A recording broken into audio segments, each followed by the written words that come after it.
pour aller... Donc il faut un sommet du genre pour légitimer le pouvoir de Faure Gnassingbé. Mais franchement, est-ce que Faure Gnassingbé a besoin de ça? Mais c'est la fonction que ce sommet a eue. Sinon, dites-moi quelle autre fonction ce sommet aurait eu. La charte a été signée. Je pense que vous avez. Mais la charte, vous savez, c'est un papier qu'on va froisser, qu'on va jeter dans un tiroir dès que le sommet a été terminé. C'est fini. C'est du papier froissé. Tout comme, vous savez, ce régime, il est le champion des accords qu'on signe et après qu'on froisse et qu'on jette. Sur le terrain politique, mais c'est l'accord politique global. Une fois qu'il a été signé en 2006, on l'a pris, on l'a froissé, on l'a jeté. Les partis de l'opposition ont beau crier tout ce qu'ils veulent, mais on les entend pas, on s'en fout. Sur ce terrain-là, c'est exactement la même chose. Ce qu'il fait à l'intérieur, mais il le fait exactement pour l'extérieur. Faure avait besoin de son sommet pour se redonner une sorte de légitimité, parce que ça faisait 1 an où partout où il va, on le dit, c'est un président mal élu, regardez. Il avait besoin de gens qui viennent lui dire, après tout, je suis un président comme tout le monde. Bon, il a obtenu. D'accord. Bon, pour son ego, c'est peut-être important, mais pour le peuple togolais, c'est une catastrophe. Alors, dans la presse, quand même, on a eu l'occasion de voir les journaux un peu divisés sur la célébration eucharistique la semaine dernière pour dire merci à Dieu pour la réussite du sommet. Et beaucoup de journaux, notamment, je crois, le quotidien Liberté et le bi-hebdo L'Alternative ont écrit là-dessus pour fustiger l'Église catholique. Ce matin, Flambeau, le démocrate, prend à peu près le contre-pied. Il se demande si célébrer une messe d'action de grâce, c'est un crime de lèse-majesté. Qu'est-ce que vous pensez de ça? Mais ce que je pense de ça, c'est que l'Église catholique est une église collabo du régime de la dictature togolaise. Pourquoi est-ce que c'est une église collabo? Mais je vais vous dire... Pour avoir célébré une messe d'action de grâce pour remercier Dieu. Oui. Donc on est collaborateurs. Oui, c'est des collabos. C'est des collabos. Et je vous dirais sur le fond, ça m'emmène à dire quelque chose que je répète toujours, c'est que les évêques, les pasteurs, les imams, les prêtres traditionnels n'ont rien à voir dans la situation politique, dans l'animation de la vie politique togolaise. Comment ça? Au nom du respect de la laïcité, chacun a le droit de croire ce qu'il veut. Mais lorsque ces messieurs sont sur leur prétoire, à la taro, comme on dit en Milan, il faut qu'ils restent là-bas, il ne faut pas qu'ils descendent dans l'arène politique pour donner leur opinion. Sinon, attendez, je vais vous expliquer pourquoi. La conséquence de ça. Sinon, nous allons voir ce que nous voyons là. Puisque la même Église catholique, quelque temps auparavant, avait sorti une lettre pastorale que tout le monde... Oui, pas moi.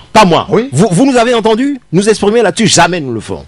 Jamais le Parti des travailleurs ne s'exprime. On a vu l'opposition acclamer. L'opposition, c'est l'opposition. Nous sommes des laïcs. Et vous ne nous verrez jamais au Parti des travailleurs prendre une position sur une question religieuse. Jamais. C'est interdit par notre programme de fondation. Interdit. Nous respectons scrupuleusement la laïcité de l'Église et de l'État. Et donc, nous disons qu'il n'est pas question que les responsables religieux s'immiscent dans la vie politique des pays. Et donc, je constate tout simplement que entre la sortie de cette lettre pastorale et les éloges que Monseigneur Amouzou Djakba fait à Faure, mais c'est le jour et la nuit. Et on en perd son latin. Et ce qu'on retient pour l'essentiel, c'est quoi au final? Mais c'est que cette église, qui est une église de classe, parce que vous savez, quelque part, elle est fondée sur le principe de la monarchie, elle soutient les régimes. Par ailleurs, l'église catholique, c'est un État. Et le Vatican, c'est un État qui discute et collabore avec les régimes. Et donc, c'est dans l'ordre des choses. Et le chef de l'église épiscopale du Togo, le principal responsable, dépend du Vatican dont il reçoit les ordres. Et c'est ce que le pape lui dira de faire au Togo qui suivra. D'accord. Vous voyez? Ça, et donc, votre position. C'est des relations de pouvoir.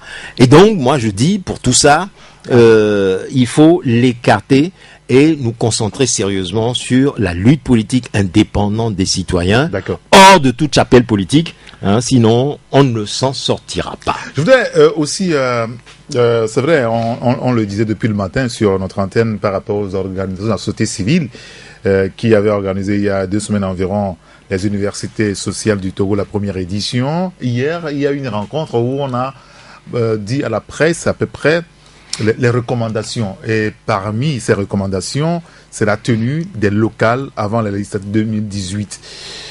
Vous travaillez habituellement avec les organisations de la société civile, mais vous ne croyez plus à aucun processus électoral pour des changements au Togo. Alors, adhérez-vous à ces recommandations? Je vous dirais d'abord une chose pour faire le point sur ces universités sociales. J'étais très enthousiaste de participer à ces universités sociales auxquelles j'ai assisté en partie, et les communications qui ont été faites avaient une très haute tenue. Cependant, vous me permettrez d'avoir été choqué par deux choses essentiellement. La première, c'est que j'ai eu à constater que cette manifestation n'était pas tout à fait indépendante de certaines chapelles politiques. Ah oui? Absolument. Parce que j'ai vu là, comme si il y avait, disons, une sorte de liaison très... Une liaison inceste? Non, c'est pas inceste. À peine, qu'on cachait à peine, avec une certaine chapelle politique au Togo. Laquelle? Ici. Celle de Cap 2015, pour ne pas dire les choses plus précisément. Et vous constaterez d'ailleurs que ce n'est pas le fait du hasard que ces universités sociales aient été organisées juste après le colloque de Cap 2015. Oui. C'est comme si, c'était entendu pour que l'un suive l'autre, etc. et tout ça. Bon, personnellement, je le regrette, et quand j'étais là, j'étais mal à l'aise. Pour tout vous dire, en réalité, j'étais très très mal à l'aise. Autant j'avais là des amis, des associations de la société civile que j'aime beaucoup, parce que ce sont des gens courageux, avec lesquels je m'entends bien, qui mènent des combats héroïques et tout. Autant, cette association-là, j'ai pas compris, parce que, même y compris ces amis-là, portent des critiques assez virulentes, à ces responsables politiques avec lesquels les choses ont été organisées de cette manière. Passons. Et ça a eu ça c'est la première chose. La deuxième chose que je n'ai pas comprise, c'est la place et le rôle qui a été donné à l'Église catholique dans cette réunion. Ah, vous revenez sur l'Église catholique? Oui, parce que, on a fait place à l'Église catholique pour qu'elle intervienne ès-qualité dans ces universités sociales, et là, je vous dis, ce n'est pas normal, parce que on doit respecter la laïcité, parce que aujourd'hui, ces universités sociales vont avoir quelle figure devant la sortie de Monseigneur Amouzou Diakwa par rapport à toutes ces recommandations dont vous parlez. L'Église catholique, elle venait faire quoi là-dedans? La question se pose aujourd'hui. Donc, j'en appelle à la responsabilité de mes amis de la société civile qui ont laissé cette intrusion se faire dans ces assises, et je les appelle très sérieusement à se ressaisir. Pour autant, par la suite, moi je pense que ces associations de la société civile doivent commencer à penser à prendre en main leur propre lutte et à le mener par elles-mêmes, toutes seules, sans autre à s'affranchir des tutelles, qu'elles soient politiques, religieuses et autres. Qu'elles acceptent des collaborations, y compris politiques ou autres, mais à la condition que cela amène réellement à une émancipation du peuple togolais, et pas sur aujourd'hui, parmi les recommandations, on le disait, et elle demande à ce que les élections locales aient lieu avant les législatives qui sont programmées en 2018. D'accord. Moi, je vais vous dire quelque chose. Moi, je vais vous dire quelque chose qui m'a gêné. Une chose qui m'est gêné, c'est que ces universités sociales ne se soient pas adressées aux participants, aux invités au sommet sur la sécurité de la navigation maritime. Comment est-ce que vous voulez que ça se fasse? Ça aurait très bien pu se faire, à savoir que ces universités adoptent une lettre, par exemple, une lettre ouverte aux invités à cette conférence-là. Et si elle l'avait fait en son temps, je vous assure que peut-être même les 18 chefs d'État, à peu près qu'il y aurait eu, on n'en aurait même pas vu la moitié ni le tiers. Parce que, bien présenté... C'était votre objectif que les chefs d'État n'arrivent pas au Togo? Ça devait vous soulager? Non, c'est pas que ça m'aurait soulagé. C'est que d'étaler le gaspillage, la honte que c'est que cette affaire de jeter 20 milliards par la fenêtre alors qu'il y a des besoins sociaux aussi criards non satisfaits au Togo, aurait amené les gens à se ressaisir, à dire « Ah, on ne savait pas que la situation togolaise était celle-là ». Il aurait fallu mieux informer ceux qui avaient été invités à venir et démonter l'opération à partir de là.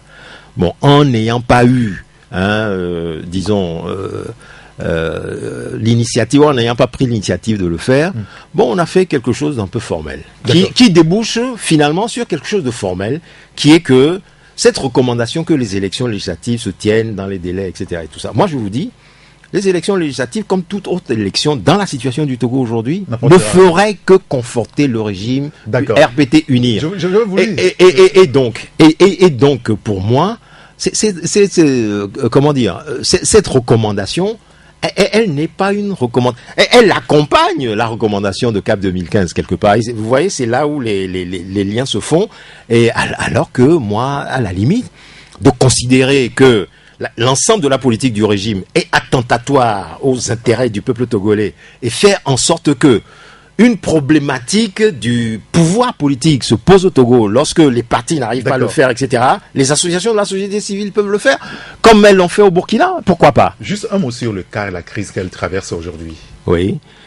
Je pense là véritablement qu'il y a un conflit de génération, que c'est une crise profonde qui rompt avec toute une politique de collaboration avec le régime RPT dont beaucoup de militants à la base du CAR, politique avec laquelle je voudrais rompre. Vous savez, Maître Agbouibo, depuis la nuit des temps, je parlais de la période du phare, je parlais de la période, disons, même y compris de la conférence nationale, parce que, bon, c'est eux qui en étaient les acteurs à l'intérieur de la salle et dans les coulisses. On a 45 secondes. Ouais, et tous les autres, par la participation au gouvernement et tout, est celui qui est le plus monté en première ligne pour défendre le régime RPT unir.